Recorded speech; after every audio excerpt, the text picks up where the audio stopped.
speaking to me all week, about faith, and specifically, and the title of the message is A Tangible Faith, and when we say that as Christians, we understand it, but when people who don't have that relationship with God, they see that and it's an oxymoron, tangible faith, But I kind of wanted to run through, what God's been speaking to, what He's been speaking to me about, and starting in Hebrews 11, verse 1. Now faith is the substance of things hoped for, the evidence of things not seen. So, if we start to look at this, we ask ourselves, how can faith be tangible? How can something that's spiritual be tangible to us?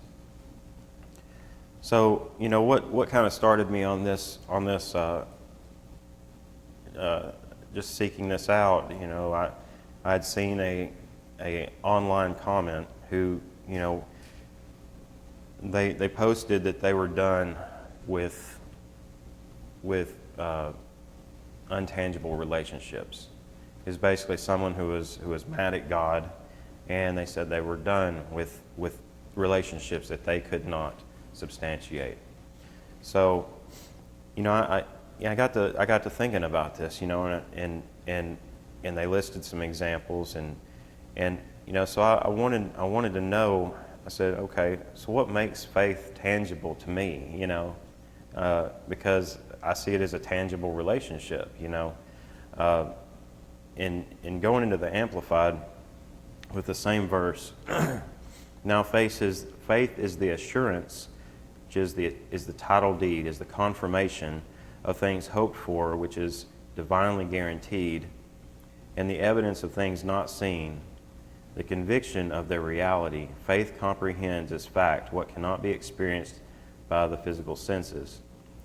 And I got to thinking about the different kinds of relationships that we have, and we have we have a family member, a close family member, a brother or sister or parents, and say we don't see them for 6 months, we don't talk to them for 6 months, and you understand that there's a relationship there. When you see them the next time you talk to them, it's like falling back into a glove. It's just like, okay, I know where I stand, I know where he stands, and we get back into, just catching up, and, as opposed to, two friends that don't have as close of a relationship, and you kind of have to, okay, where does this person stand now? I haven't seen them in a little while, and there's two different types of relationships. But you measure them that way. You measure them differently because, if you have a close friend, you tend to let your walls down. And, talking about, Rachel and with the friends that you decide to hang around with, and we have close friends, we let those walls down. We are more susceptible to influence by those who are closer around us. We tend to let those walls down and are influenced more. But those who are a little bit further away at arm's length, we have a different measure of a relationship. The fact is that love is measurable by a unit that one defines personally.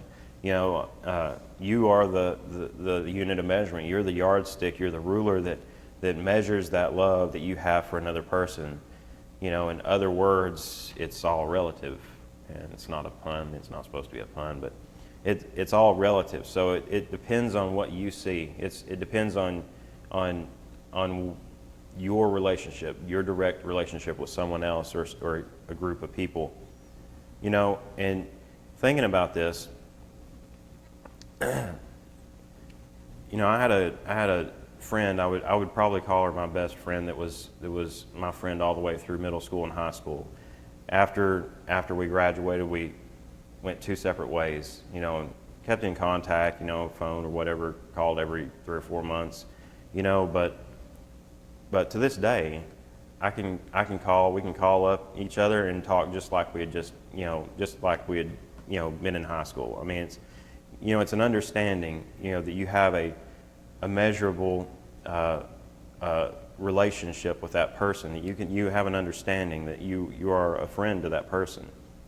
Okay, well, going back to the beginning here, the person that had made the post about only having a measurable relationship, they used some examples that they saw that a relationship with a friend was, and every example that they listed, it was, okay, so other people can measure my relationship because they see me doing this for somebody else. They see that person doing this for me. And I got to thinking about that, and I was like, you rely on a third party to understand the relationship that you have with a direct person, and it kind of it opened my eyes to see, how much a relationship with a friend is spiritual, is the not tangible things just as much as the tangible or the emotional, as regards to just the work-based relationship, like this person was espousing. This work-based relationship is almost like a contractual agreement. That okay, I have this contract. I'm going to call you every other day. If you miss that, it's over. It's like a very strict legal document. And now that we can see, a tangible relationship, on the other side of this, that is accurately measured by only those who are directly involved, we have to ask ourselves, what then is tangible faith? We have the relationship. It's a direct relationship between two people or a group of people that they understand. They have that tangible feeling inside them. Okay, this is my best friend. I would do anything to back them up. I'd do anything to help them out. Someone else can't see that. Outside of that group, outside of those two people, they're friends. They can't measure that. Okay, yeah. I guess they're best friends, they're best buddies. Sometimes one slips up and the other one. It's like, okay, I forgive them because they're my best friend. And you measure it differently than people outside measure it. So then what is tangible faith? Talk about drawing. In youth, sometimes we have this game, and it's a pretty popular game, Pictionary. We draw these things out of a bucket, and we have to get up here and we have to draw it. And our team has to guess what it is. One time I drew faith. I'm thinking, how do I draw this? How do you draw faith? It's kind of like, I think one time somebody drew out spirit or something. I'm like, okay, good luck, But it's like, how do you draw that? You have to draw a scene and kind of get people, So it's kind of one of those things it's not visually present. It's not, but you can feel it, And that the other night, that's why I asked Rachel. She came over to talk to us. Her and Jen came over to talk to us, and I asked Rachel. I said, but you felt, she was talking about her experience. I said, you felt that, right? You felt it, because we all feel that. We feel the presence of the Lord, and we feel these things that He keeps from us. We see these things, and all you can do is just thank you. Thank you for keeping me from this accident. Thank you for keeping me from this road that I would have went down if it wouldn't been for you. These things that if we're left to our own judgments and our own devices, as they say, that we would stumble, we would fall, we would be lost, we would get off track, And just to repeat this again, now faith is the substance of things hoped for, the evidence of things not seen. I took out, because right there it defines faith as two separate things: substance and evidence. The substance is the real physical matter of which a person or thing consists and which has a tangible, solid presence. So right there it describes faith as being tangible, to us. Evidence, the available body of facts or information indicating whether a belief or proposition is true or valid. So evidence is usually presented to those to judge something, to observe something, you present evidence. And that it's such an amazing thing when you think about it.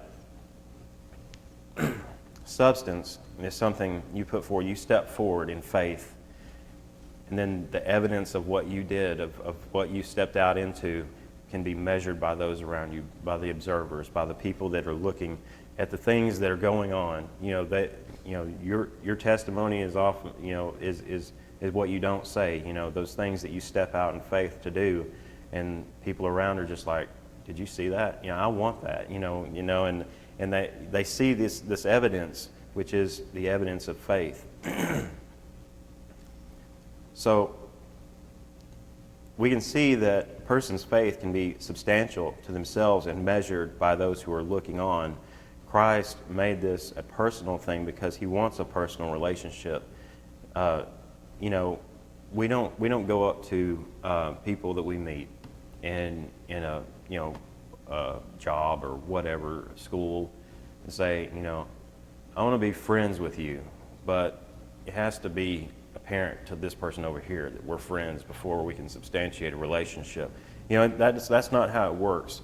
When you approach someone, you become friends with someone. It's a personal relationship. It's a personal growth between the two of you that builds that relationship, builds that friendship.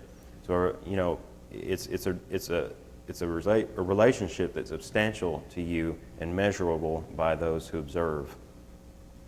There's a group of people out there who will use this, insubstantial relationship status that a Christian and Christ have between them is leverage to proclaim that it's all imaginary. It's just a matter of opinion, a matter of interpretation, and I'm seeing more and more of this, and it may be indicative of the last days that we're in, these dark days, and in James 2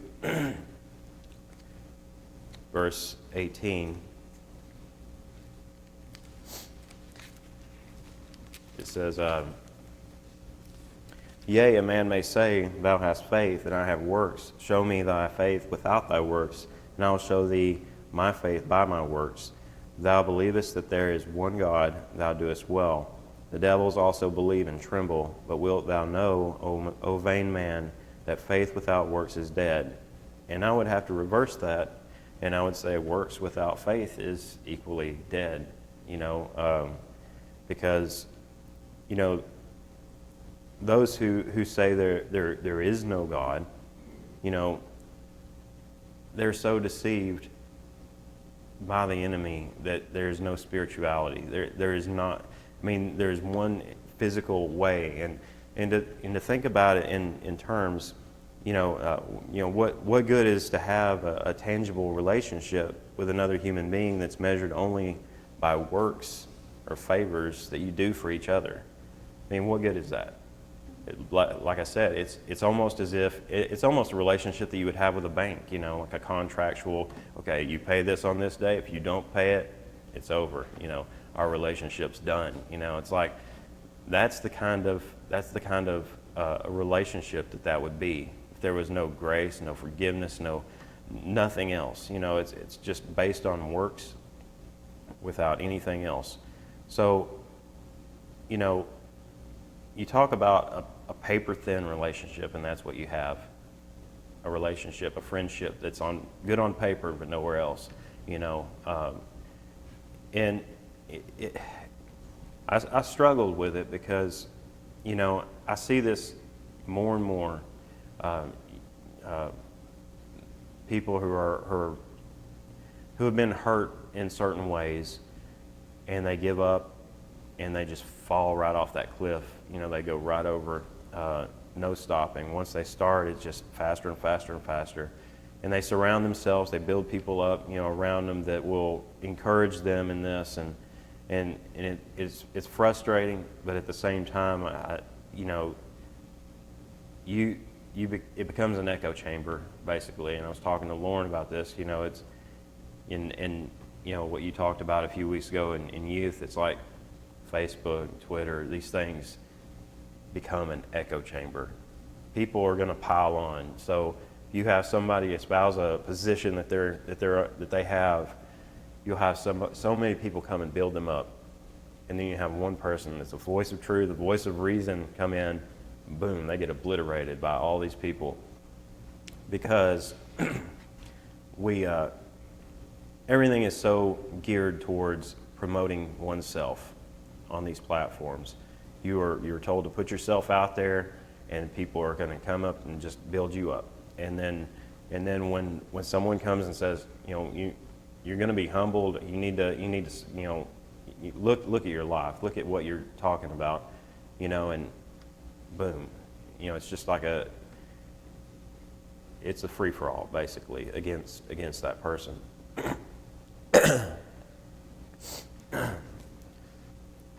So once we have this faith, how do I place this faith? This is a question that we all ask. How do I place this faith in you, God? What do we do? In Proverbs chapter 3, verse 5, trust in the Lord with all thine heart, and lean not unto thine own understanding. So that's how we place our faith in God and lean not on our own understanding, as His ways are higher than ours. What makes this tangible? And that's the next verse. In all ways acknowledge Him, and He shall direct thy paths. So we see what happens when we place our faith in God and lean on Him fully to bring us through all these things that we see in the world today, and He will direct our paths. And there's another translation that I believe it says, and He will make straight our paths.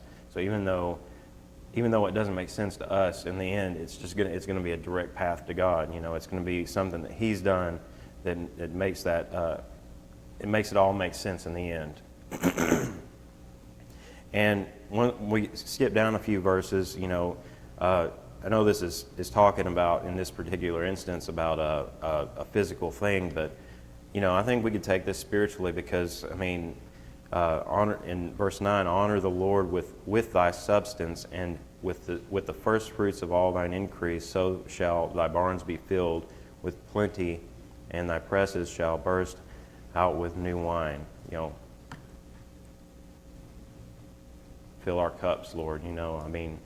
Our cups runneth over. As long as we are in His will, He is going to bless us. As long as we put our faith in Him, step out in Him, honor the Lord with thy substance. He's going to return that to us and empower us in His will in the things that He commissions us to do. And I think, with all this stuff that's happening, we see this every day on the news, every day, if you're on social media, you see this stuff getting stronger and stronger, this almost anger and hatred toward anything Christian, toward anything conservative. It's gotten to where it's attacking other religions, because and I heard this the other day, what is eventually going to be pushed on everyone is to raise yourself up, be your own God. And that you can see that clearly in these times. We talk about freedom of speech and everything, and I agree with that, but sometimes I think that's a little bit dangerous, and we start seeing people defend themselves as almost a godlike figure, and with that being said. So in Matthew 24, starting in verse 4, and Jesus answered and said unto them, take heed that no man deceive you, for many shall come in my name, saying, I am Christ, and shall deceive many. And ye shall hear of wars and rumors of wars. See that ye be not troubled. For all these things must come to pass, but the end is not yet. For nation shall rise against nation, and kingdom against kingdom. There shall be famines, and pestilences, and earthquakes in diverse places. All these are the beginning of sorrows. And I don't know if anyone's been keeping up with it or not, but this past week the Pacific Rim has just lit up with earthquakes. In South America, there were two the largest and deepest earthquake in South America this week. And of course, you have the earthquakes hitting all the volcanoes. These things are happening, and we see this in the physical world. We see this on the physical earth, happening. And when we go back to this, there will be famines and pestilences and earthquakes in diverse places. That could be taken spiritually too, because the heavens are being shaken right now with all this stuff that's going on here. There's a famine, a spiritual famine in the land. There's definitely pestilence. There's things invading, trying to corrupt and trying to divert and deceive people. So there's a definite spiritual correlation with everything that's happening physically on this earth right now, and you can see it. You can see it. All you have to do is turn on the TV, and turn on anything, Facebook or Twitter or anything like that. You can see all this stuff taking place, and all the hatred and all the it's pretty much going brother against brother. Is the where it's going. It's very strong right now. In Matthew 18, and this backs up what I've been talking about. Verily I say unto you, whatsoever ye shall bind on earth shall be bound in heaven, and whatsoever ye shall loose on earth shall be loosed in heaven. And it just goes to show that the spiritual and the physical are connected. In these earthquakes, it's a spiritual picture of what's happening with people on this earth, just being shaken, and they basically want to close off everything that has to do with spiritual. I'm going to run away from the spiritual altogether. I don't need anything else. All I need is me, myself, and I, and that's the way it is. I'm going to shut everyone out. I'm going to build walls, and no one's going to influence me but myself and the people that I build up around me within those walls. So we just have to be careful, because we can all fall victim to this type of thing. We can surround ourselves by people that or with people that may make us feel good, but may not be the best influence. And I was thinking about this, the song that we sang here at the end. That last verse of what a friend we have in Jesus. It says, "Do thy friends despise, forsake thee?" Your friends are going to turn on you if they're, if you pour yourself into Christ and they don't agree with it, they're going to turn on you. Your friends despise, forsake thee. And it just goes to show that it's that real. People are going to turn against people. You're going to have longtime friends you're going to have to just cut away, because like you said, there's nothing edifying, with being involved with people who are just going to break you down, try to break you down at least, at most, discourage you. So we need to be vigilant and earnestly and with determination seek out Christ, in these times. Keep our focus on Him, because we can get pulled in all kinds of flame wars online. We can get pulled into all kinds of arguments in the physical world. We can get pulled into all these things. And, if they don't see your foundation, if they don't even agree with your foundation, how are you going to sway them? It's like you can plant a seed, you know, and but if you get into just a knockdown drag out with someone, what good has that done? You know, I mean, I just got beat up by a Christian. You know, they say they're all love and grace and, you know, forgiveness and everything, but they just, you know, did this and said this and blah blah blah. You know, it's like that becomes your testimony, you know, to them. Okay, and you know, it's a difficult thing when you see things going on and you're like, I want to jump in so much and explain this and explain that and defend this, and it's like you like hold back, you know, whoa, Nelly. It's like, you know, it's like you got to watch out because you're about to jump into a fire and you're going to get burned because the arena that you just jumped into, I mean, is very hateful and violent.